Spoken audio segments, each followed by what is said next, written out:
Bonjour, c'est Xavier pour roadstory.com. Je vais vous raconter l'histoire de la MEP X27 au cœur roumain. Mon frère et moi roulons dans des trucs bizarres et variés, il nous arrive d'avoir des pannes. Mais à chaque fois qu'on a pété le moteur, c'est moi qui étais au volant. Quel privilège! Nous sommes au Citro Racing 2010, qui se déroule sur le mythique circuit de Montlhéry. La rencontre est le rendez-vous annuel des passionnés de modèles sportifs de la marque au double chevron et de Panhard. Notons que l'association s'est ouverte au Peugeot il y a une paire d'années. Ce week-end est l'occasion de rouler sur circuit avec son auto. Plusieurs catégories existent, allant des anciennes aux modernes, en passant par les monoplaces. Roland vient d'acheter une MEP, une petite monoplace à moteur de Citroën. MEP pour Maurice-Émile Pezous, qui était le concessionnaire de la marque à Albi, et qui a créé entre autres des monoplaces d'initiation très efficaces, à moteur Panhard, puis Citroën.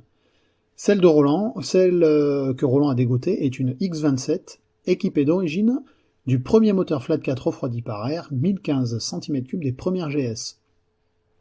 Ce moteur, qui a subi une cure de vitamine par l'adjonction d'une paire de carbu Weber IDF 40, d'arbre à cam spécifique, volant moteur allégé, piston et culasse haute compression, allumeur, etc., préparé, développe 78 chevaux au lieu des 50 d'origine. Cette petite cavalerie emmène à bon rythme les 400 kg tout mouillés de la fusée alors appelée Formule Bleue. Roland n'a pas la chance de trouver un exemplaire état concours, le moteur ayant été remplacé par un moteur 1300 cm3 de GSA X3.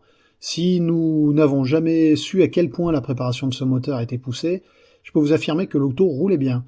Elle avait visiblement les carbus de la MEP, le volant moteur allégé, l'allumeur spécifique et sans doute les arbres à cam. Quant aux culasses, on n'a jamais vérifié. Le plus important étant sans doute la présence de cette boîte 5 vitesses qui, contrairement au modèle d'origine, nous permettait de soulager un peu le régime moteur dans les lignes droites. Bref, elle roulait bien quoi. Alors que c'est notre première sortie avec l'auto, nous comptons bien nous amuser et nous partagerons les sessions le long du week-end. Enfin, si tout va bien. Le moteur et les freins viennent d'être révisés.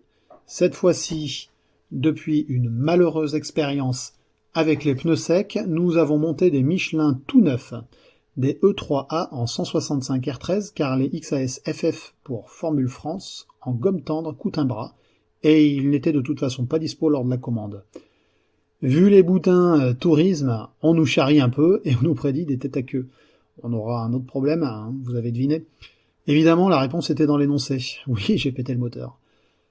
Nous avons appris lors du week-end un détail important sur les moteurs JS. Roland part faire sa session de 20 minutes. À son retour, il est ravi, tout s'est bien passé, l'auto roule bien, il s'amuse. J'attends mon tour en regardant les autres autos évoluer sur la piste. Ça y est, c'est enfin moi. Je m'installe dans le compartiment exigu du suppositoire roulant. Les autos se lancent sur la piste. Je découvre le fameux circuit de Montlhéry. La partie dans la forêt, les enchaînements, les courbes serrées, enfin l'anneau de vitesse et les virages relevés qui procurent des sensations indescriptibles. Je prends de l'assurance et roule de plus en plus vite. Jusqu'à cette épingle de laquelle je ressors pied-planche. Soudain, une déflagration se fait entendre dans le compartiment moteur. Croyant avoir roulé sur quelque chose, je lève le pied et regarde dans le rétro. Rien sur la piste. Le moteur tourne rond, rien de sensible au niveau châssis. Le projectile a dû partir dans les bas-côtés de la route. Une moitié de tour plus loin, le moteur perd en puissance et finit par caler, comme à bout de souffle.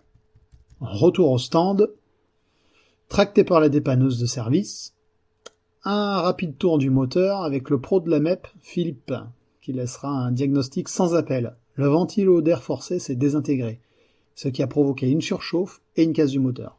Voilà un détail important à retenir pour plus tard. Les hélices de ventilo blanches sont à proscrire. Les noires, dans un matériau plus souple, tiennent bien mieux dans le temps. De retour à la maison, nous voilà à la recherche d'un moteur de GSA 1300 pour remplacer le mort. C'est finalement une Axel 12 TRS qui servira de donneuse d'organes. L'Axel qui, comme chacun le sait, est fabriqué en Roumanie et équipé du moteur de GSA, fabriqué là-bas sous licence. Une fois remonté dedans avec toutes les pièces perfo qui vont bien, la MEP au cœur roumain roulera encore quelques années avec nous au volant lors d'autres Citro Racing, mais aussi Classic Days. Remercions au passage Philippe qui nous aida à régler et fiabiliser l'engin, et qui nous procurera beaucoup de plaisir au fil des épreuves et au fil des années, et qui fit preuve d'une fiabilité à toute épreuve. Aujourd'hui, cette auto est dans les mains d'un neveu du créateur. Un bon retour aux sources pour cette sympathique auto de course.